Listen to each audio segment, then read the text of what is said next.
How did the role of Eli come to you in Companion?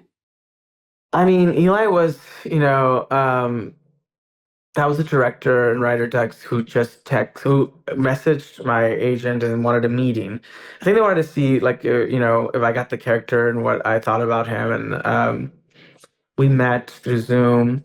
Um, he's really smart, really talented. He's very quiet. I love our director because it was his first debut. It was directing, Okay. which he hit it out of the ballpark, and it was great. So I'm excited to see what he does in the future and to work with him again. It was just funny because Eli relies so much, or we rely on Eli so much for the movie as a comic relief. But what I loved about the way that he wrote him was that there was this layer to him that we didn't see coming. And without giving too much away in the movie, Eli is fun. He's successful, wealthy, has a gorgeous partner. And at the end of the day, there's the moments where we see humans, and what they accept as love is the love they think they deserve.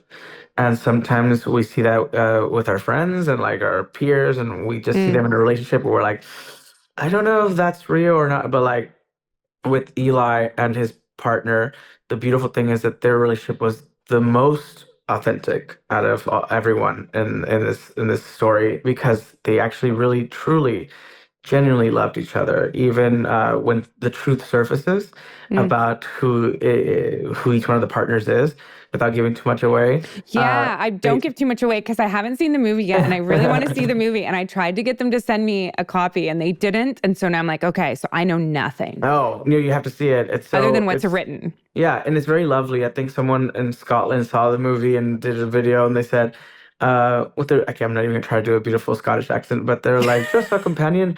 It's There was a scene with Mr. Guillén, and it was just beautiful the way they like were saying how it touched them, and you didn't go in thinking in this movie that you saw it, promoted a certain way. They're like, ooh, thriller, and there's blood and there's Hmm. excitement, and then people walking out of the theater were like, that made me cry.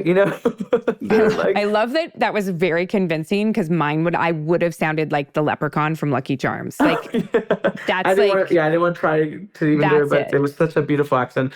And it was so lovely to see that people were being touched by a character that they walked in like, that's the funny guy, and I'm gonna laugh and I'm gonna have a good time. And then at the end, like, oh my God. And to have that moment was really smart, clever writing. Mm. So, that's credit to our director and writer. But yeah, that's how that came to be in the cast. I mean, we still have a group chat going after, this movie has been in the making for a couple of years because in the middle of the strike, we stopped production. Oh, So, okay. so I had luckily shot all my scenes that day, like up to that day was my last day. And I shot all my scenes, like, that's a wrap on Harvey. And it was the last day I shot was the dinosaur dancing scene, Okay. which you see in the commercial.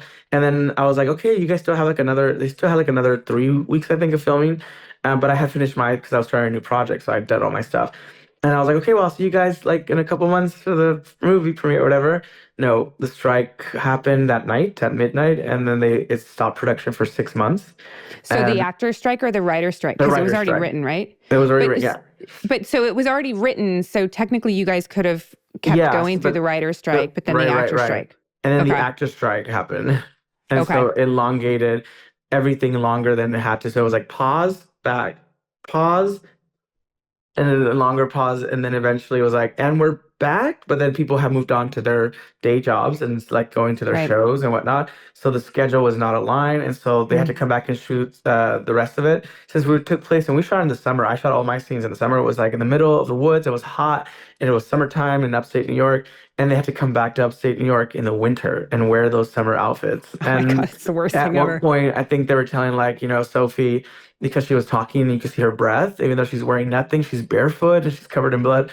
They were like, can you put some ice in your Yeah. mouth so Ice you cubes. can ice cubes so you don't see the Yep. hotness of your breath?